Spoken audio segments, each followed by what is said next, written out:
কি গরম। তুমি চলে এসেছো? তাহলে আমি একটু বেরোচ্ছি, বুঝলে? আচ্ছা ঠিক আছে।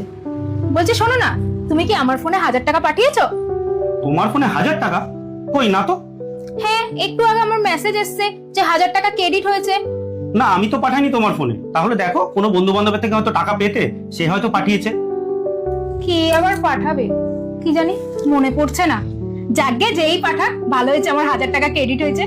যাই, আমি গিয়ে ঘরে বসে ফোনটা একটু দেখি। বাহ, বিশাল ব্যাপার দেখছি। হ্যাঁ। কি গো, দাঁড়াও দাঁড়াও দাঁড়াও, একদম ফোন মেসেজ চেক করবে না, একদম ফোন মেসেজ চেক করবে না। কি গো, দাঁড়াও দাঁড়াও দাঁড়াও দাঁড়াও, একদম চেক করবে না, একদম চেক করবে না মেসেজ, একদম না। কেন? না না, একদম চেক করবে না। তোমার ফোনে যে 1000 টাকা এসছে, মেসেজ পেয়েছো তুমি, সেটা তোমার কোনো বন্ধু বান্ধব পাঠিয়েছে কিনা একবার ভালো করে ভেবে দেখো তো।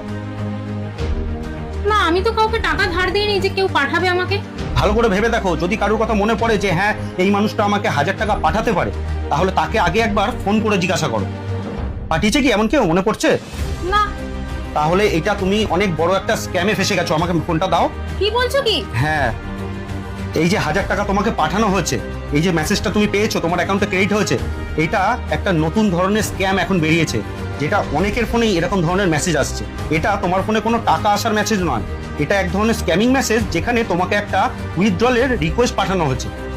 তুমি এই টাকাটা চেক করার জন্য যেই তোমার ইউপিআই আইডিতে ঢুকবে, অমনি যেই তুমি তোমার পাসওয়ার্ডটা ওখানে ইনপুট করবে, তখনই সাথে সাথে তোমার অ্যাকাউন্টে যত টাকা আছে তত টাকা কেটে জিরো হয়ে যাবে। একদম এই ফাঁদে পা দেবে না, একদম না। এই মেসেজটা কখন এসছে? এক্ষুনি? হ্যাঁ, এই 5 মিনিট আগে। একদম। এখন এটা নতুন ধরনের একটা স্কিম, একটা প্রতারণা চলছে, এটা অনেকের ফোনেই যাচ্ছে। যখন জানো না, জেনে রাখো খুব ভালো করে, আর যত বন্ধু বান্ধব আছে সবাইকে বলে রাখবে। তাহলে এখন আমি কি করব? এর থেকে বাঁচারও একটা উপায় আছে, আমি তোমাকে বলছি, শোনো খুব ভালোভাবে।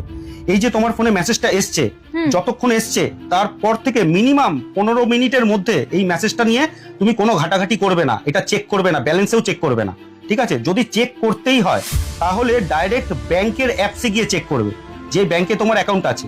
এছাড়া তুমি এই অ্যাকাউন্ট ব্যালেন্সটা কিন্তু ইউপিআই আইডিতে কোনোভাবেই চেক করবে না। যেই তুমি অ্যাকাউন্ট চেক করতে যাবে, তোমার ব্যালেন্স জিরো হয়ে যাবে। এখন তোমার কি করণীয়? এখন তোমাকে এই মেসেজটাকে মিনিমাম 15 মিনিট পর ওপেন করতে হবে, খুব কম করে 15 মিনিট, তার বেশি সময় হলে খুবই ভালো হয়। 15 মিনিট পর যখন তুমি ওপেন করবে, যদি তুমি ইউপিআই আইডি থেকে তোমার মেসেজ চেক করো বা তোমার ব্যালেন্স চেক করো, তাহলে তুমি এইটাকে প্রথমে যে তোমার পাসওয়ার্ড আছে, সেই পাসওয়ার্ডটাকে একটা ভুল পাসওয়ার্ড দিতে হবে। যেই পাসওয়ার্ডটা দিয়ে তুমি চেক করো সেটা কিন্তু ডাইরেক্ট দেবে না, প্রথমে একটা ভুল পাসওয়ার্ড দেবে। যেই পাসওয়ার্ডটা দিলে কি হবে, এই যে হ্যাকাররা যে মেসেজটা তোমাকে পাঠিয়েছে, যে রিকোয়েস্টটা, এই রিকোয়েস্টটা ডিক্লাইন হয়ে যাবে, ক্যান্সেল হয়ে যাবে।